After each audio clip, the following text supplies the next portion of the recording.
Now that we've had some experience with Gauss law, let's come back to look at this diagram, which we skipped earlier.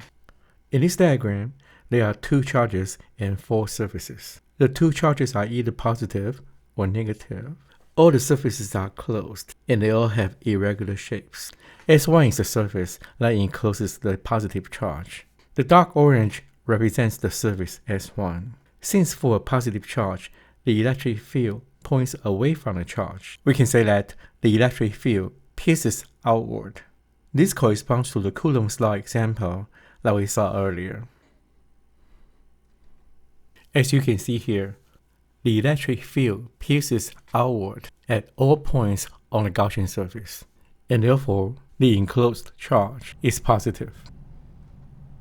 S2 is a surface that encloses the negative charge. Again, the dark orange represents the surface S2. Since for a negative charge, the electric field points towards the charge. Here we can say that the electric field pierces inward.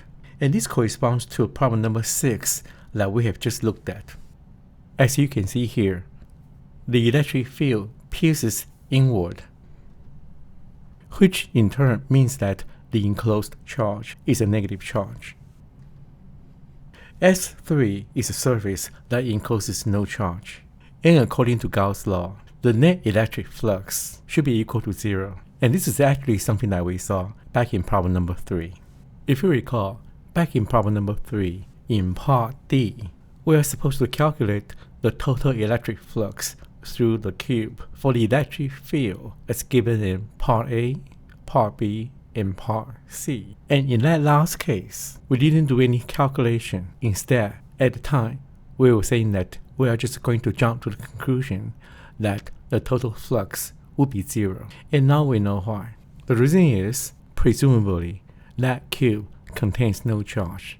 Then, according to Gauss' law, if a closed surface contains no charge, then the total electric flux will be 0. As you can see in the derivation here.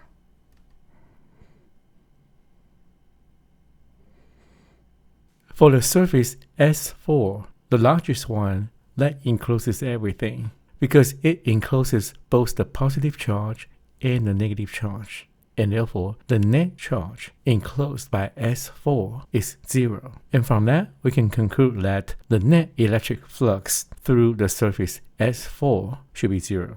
This is a more complicated situation, and for that, let's look at the next sample problem.